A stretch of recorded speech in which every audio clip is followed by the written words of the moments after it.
Hello, and now we present Flat as a Pancake as Far as the Eye Can See by Wanetta Renay.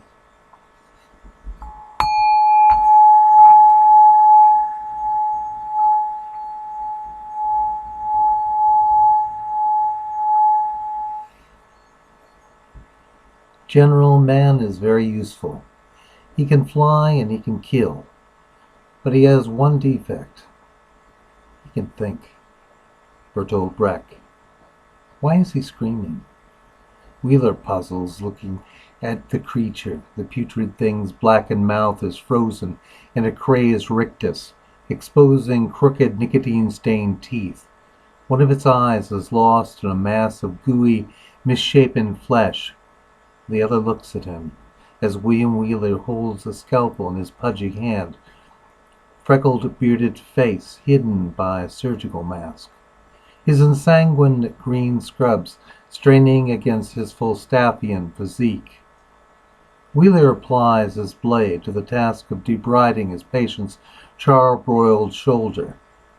The patient is one Jose Sanchez. Jose was drinking Everclear while huffing solvent in his garage apartment when it occurred to him that there was just one thing that would complete his circle of pleasure: a Marlboro cigarette. Nurse Wheeler stifles a world-weary smile, but his musing is short-lived.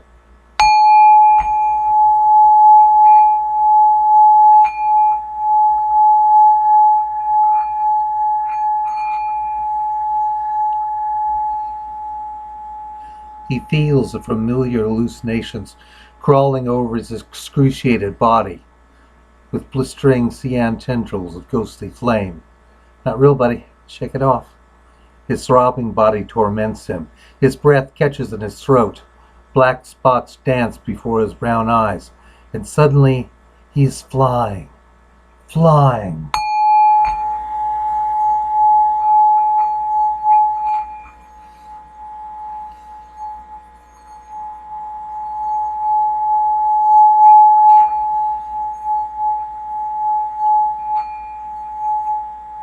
Flying. When he was a kid, the superheroes flew, and they helped people. He always wanted to be like them. Years later, his marriage going south, student loan payments looming over him, he joined the Air Force, where he sat chewing Redmond chaw in a cold, rusty, reconverted olive drab shipping container, bloodshot brown eyes trained on the screen, spending 12 hours a day in a brutal, undeclared war, where there was no smell of death, only the oniony stench of Johnson's B.O. and the reek of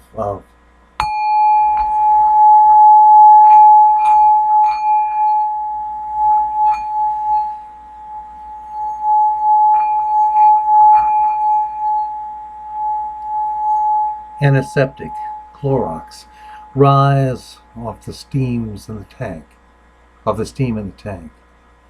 mingling with the malodor of scorched flesh.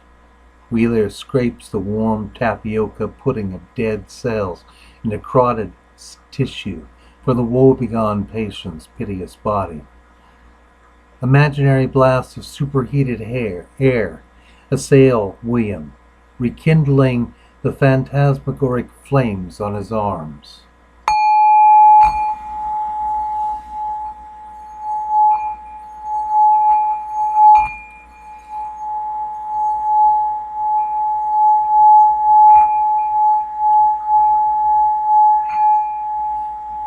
Hold on, pal. It's just the PTSD. Fatigue washes over him. So tired. Tired.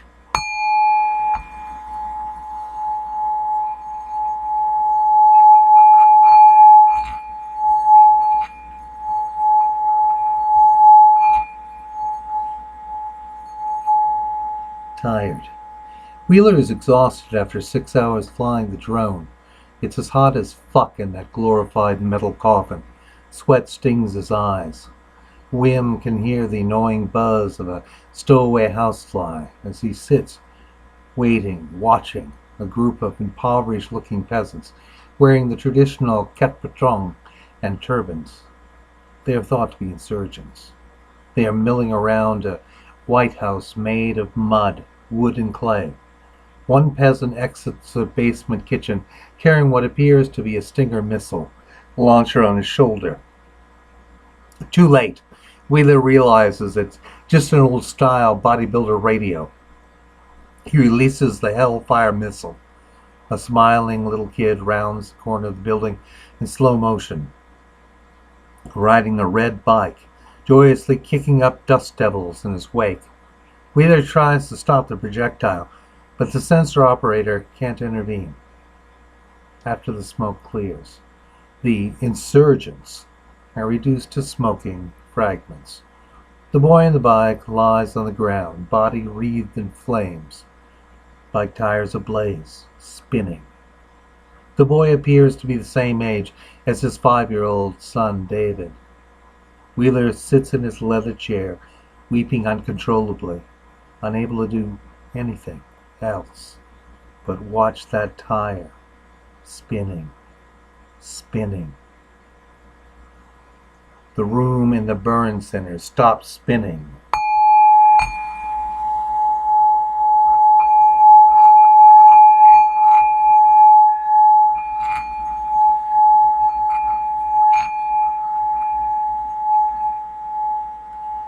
How long have I been out? Mr. Sanchez is caterwauling. Wheeler steadies himself, begins pulling the staples out of Jose's mushy limbs and out of his silver nitrate blackened, deformed feet, cradled in splints. Blackened, black, swirling in front of Wheeler's eyes. Black.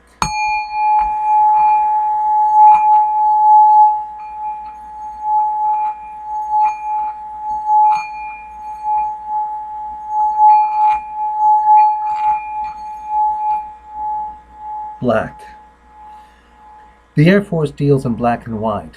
One of its killing machines was broken, had run mad and subsequently become useless to them. William was given a discharge from the military after the incident with the boy on the red bike. He spent 3 years in the R.E. Williams Home for the Insane. Debbie, his quarrelsome wife, her breath always smelling of Jack Daniels and cock, visited him for the first year, then filed for divorce. The shock treatments and certain experiments they performed on him in that hellhole eventually deprived him of most of his memories. But the worst ones survived, haunting him.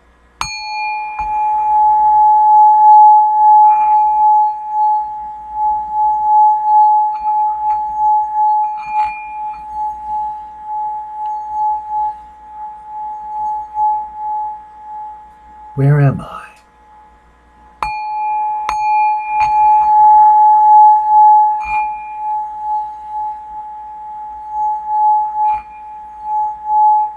The waves break around him.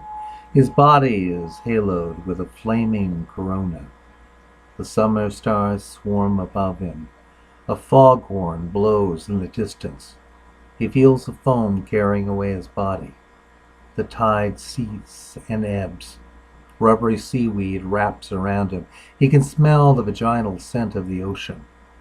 And then it suddenly becalms, becoming glassy, flat, flat.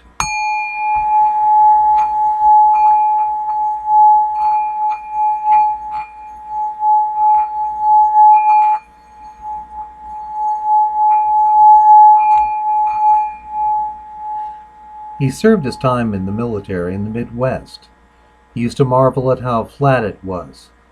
His buddy, Lieutenant Hakeem Adubadi, joked that it was as flat as a pancake, as far as the eye could see. Wheeler used to sit on his porch, bare-chested, with an ice-cold Coors in one sweaty hand, a fat joint of purple kush in the other, enjoying how stupefyingly empty the place was.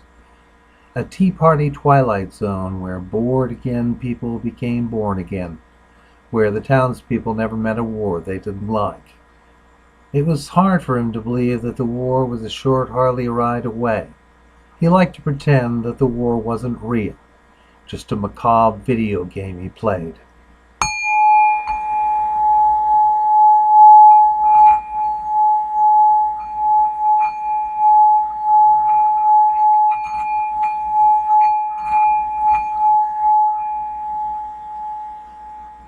Steam rises from the briny H2O, bubbling away his spirit, merging it with the cold water. His rippling incandescence reflected there, fish tickling his feet, his memories percolating into the sea, the taste, smell of salt water in his mouth, nostrils.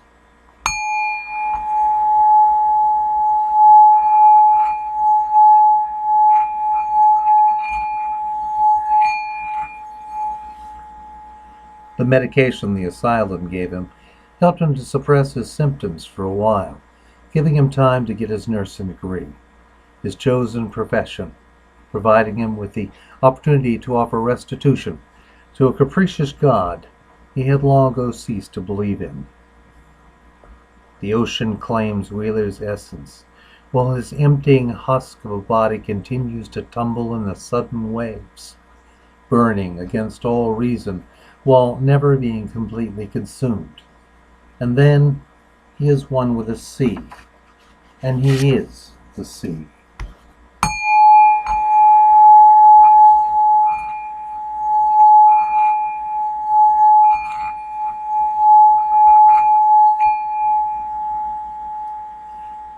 Oceanside News and Review, March issue, page F10. Police identify body by Sith Enos. Police have identified the charred remains of John Doe as William Wheeler.